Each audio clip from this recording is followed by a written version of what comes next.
Heyo, welcome back to my channel and another Final Fantasy VII Ever Crisis video. If you enjoy the video, please do like and subscribe and drop me some comments.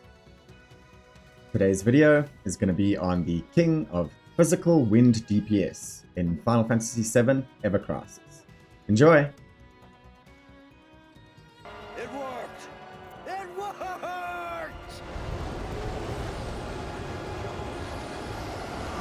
So before I begin on the video, a few notes. My previous videos on elemental potency channeled on maxing out the elemental potency of the build, and from now on I'm going to base my builds more on optimization using the sweet spots, so it will only go up to level 8 elemental potency. And for this build, these are the best current physical attack win builds for Sephiroth, and he is a top tier physical win DPS in the game. The best in the game is going to be Yuffie with her latest banner, but Sephiroth is a close second. So let's get into it. Sephiroth's ultimate physical win builds. Now before I get fully into the builds themselves, I want to show you my thinking and what I decided to go with as the weapons. I went for Dark Heavens, of course, because it's physical and wind. I skipped Edged Wings and Mithril Katana because they have magic based things. I skipped Torn Wings for physical defense. I also skipped Nameless, even though it has HP, which is quite nice. I didn't want the lightning resist, and I didn't want the ability, which lowers the enemy's magic defense, because it's going to be a physical build. Our Nibi I also didn't go with because it raises magical attack, and once again it's a physical build, so I didn't go with our Nibi. I also thought, our Nibi is probably one of the better alternative options, so if you decide to experiment with our Nibi for the boost HP and ability potency, please do let me know how it goes in the comments. Then I also went with Claire Reed, of course, because of the physical attack and the limit break potency. My other option was the Shinra Blade for the attack and boost ability potency. And then, of course, I decided to ignore Northern Lights because it's a defensive weapon. I ignored CC Alloy Sword because it's magic attack and lightning. And I ignored the two fire weapons because, well, they are fire weapons. The core weapons for my builds are Sephiroth's Dark Heavens, his Glare Reed, and his Shinra Blade. The wind potency weapons that I use are Cloud's Apocalypse, Lucia's Pulse Gun, Yuffie's Magic Shuriken, Aerith's Prism Rod, the new Dynatray for Yuffie, Tifa's Motor Drive, and Zack's Fellship. Of course, the Dark Harbinger is the outfit you want for this build. Now, another note, I don't have all the weapons maxed out, so the slides will have a bunch of incomplete weapons. The builds are based on all weapons being maxed out though, so even though you see that, just imagine that they're maxed out. And every build on these builds has boost physical attack 7 and wind potency 8. So for build 1, Dark Heavens is the main weapon, Claire Reed is in the offhand, the sub-weapons are Magic Shuriken, Apocalypse, and Twin Viper. These are the R ability points that you get from each weapon. I'm not going to mention all of them, but there will be a slide for them for every build, so you can check those out if you want to. So build 1 gives you boost attack level 7, boost limit break potency level 5, and boost HP level 2. Boost attack level 7 is 50 points of physical and magical attack with a 25% boost, and limit break potency is 55% extra limit break damage.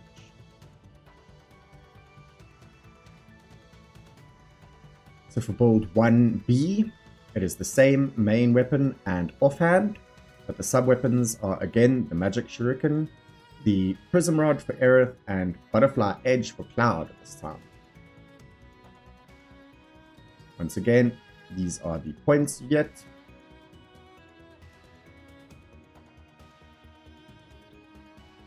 And this build favors boost HP with a level 7 over boost attack of the other build. Boost attack is now level 3.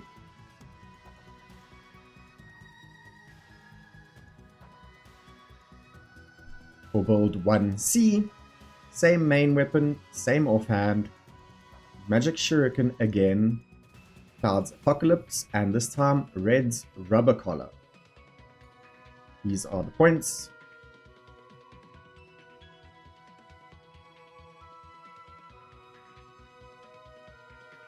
And this build has boost limit break potency level 6 instead of level 5, but it drops boost attack to level 5, and it has boost HP level 2 and boost physical defense level 2. So now build 2A, I decided to swap the main hand and offhand, so Glare-Reed is now in the main hand, and Dark Heavens is in the offhand. The sub-weapons are Magic Shuriken, Apocalypse, and Pulse Gun for Lycia this time.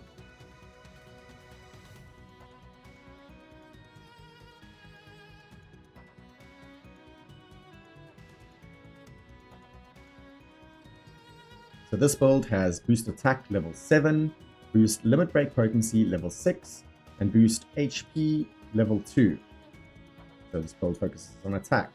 Whereas 2B, same main hand and offhand, Magic Shuriken, Apocalypse, and Prism Rod this time.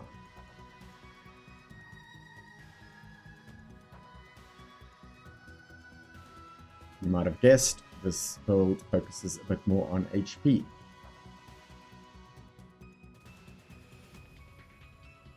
Here we have it. We lose a bit of boost attack, so it's level 5 this time, and we get level 4 of boost HP. So a more balanced build between those two stats. So now from this point, the builds are going to have a trio of weapons that are interchangeable. So you just need to use whichever one you already have worked on or are planning to upgrade. So every time you see Motor Drive on the slides, that means it can be either Motor Drive, Zack's Falchion, or Yuffie's new Dynatray. And if you are curious, the Dynatray is the best of the three because it has the highest physical attack stat, and it is also a core weapon for Yuffie's Queen of Wind build, making her the best wind DPS. And I will drop a video on her soon. So here we go, build 3A has the Dark Heavens as the main hand. This time it has Shinra Blade in the offhand, and the sub-weapons are Motor Drive, Zack's Falchion, or Yuffie's Dynatray, and then Aerith's Prism Rod and Sephiroth's Our Nebi.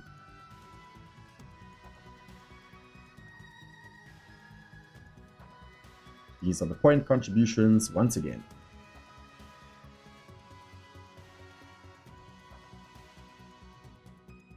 So this build favors HP a bit more. It has boost attack level 3, boost ability potency level 5. So ability potency is when you have your maximum attack stance. You get physical and magical ability damage, plus 30% in this case for level 5. It also has boost HP level 5, which is 250 HP plus 60%. So build 3B is same main hand, same offhand, this time with Motor Drive or one of the other two weapons, Yuffie's Magic Shuriken, and Barrett's Heavy Howser.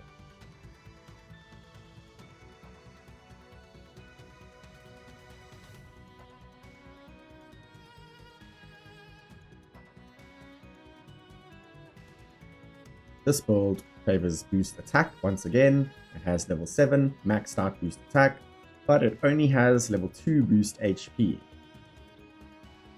Finally, build 4A. This time I tried to do the same thing I did with Glare-Reed and Dark Heavens and swap the two around, making Shinra Blade the main weapon and Dark Heavens the offhand. And the sub-weapons are Tifa's Motor Drive, then another one of those three being Zack's Falchion or Yuffie's Dynatray, and rounding it out is Yuffie's Magic Shuriken. Again, you can check out these points at your leisure. So this build favors attack. It has boost attack level 7 and boost ability potency level 5, but it only has boost HP level 2. So let's compare similar builds. Build 1A and build 2A are exactly the same, except build 2A has one more level of boost limit break potency. That makes build 1A completely irrelevant, so we are going to scrap that from the rest of the video.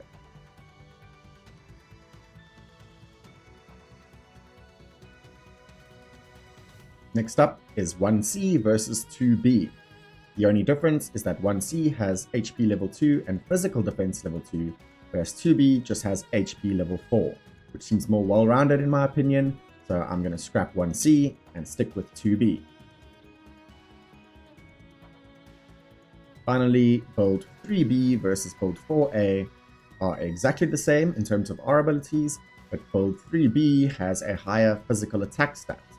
So I'm going to stick with build 3B and drop build 4A, which leaves us with 3 limit break builds and 2 ability potency builds. Let's take a look.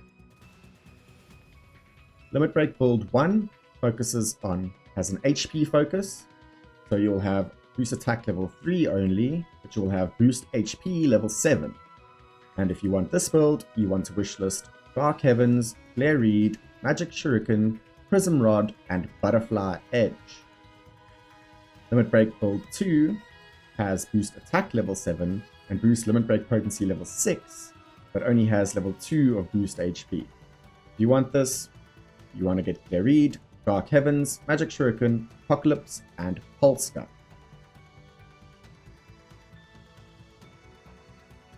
As for the last limit break build, that's going to be limit break build 3, and this is a split or balanced focus where you have level 5 boost attack and level 4 boost HP along with the level 6 limit break potency.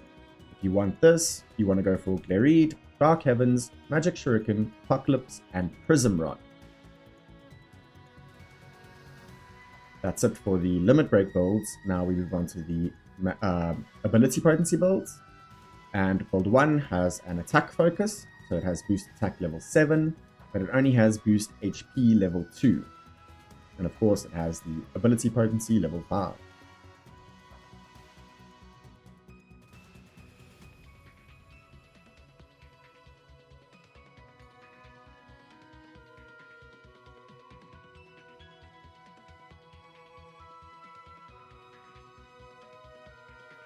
Last but not least is ability build 2, which has a split focus again. It gives you level 3 of boost attack and level 5 of boost HP with ability potency level 5 once again. And if you want this build, you definitely want to wishlist Dark Heavens, Shinra Blade, Motor Drive, or one of the other 2 I mentioned, Prism Rod, and Sephiroth's Our Needy.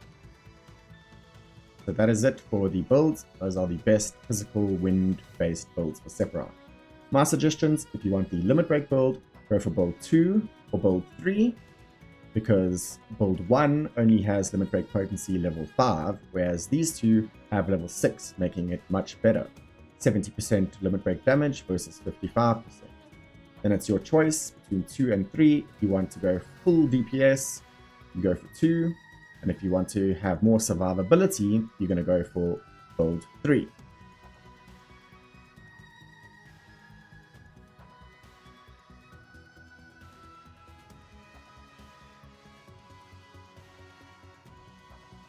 My suggestion for ability potency build, I would just go for build 2 if I were you.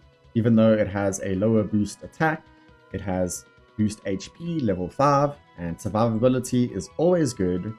And the reason that really draws me to it is that because it's level 5 boost HP, which is the sweet spot for HP, and that is great. So I would go for build 2. If you enjoyed the video, please do like, subscribe, and comment. And once again, thank you so much for watching, and see ya!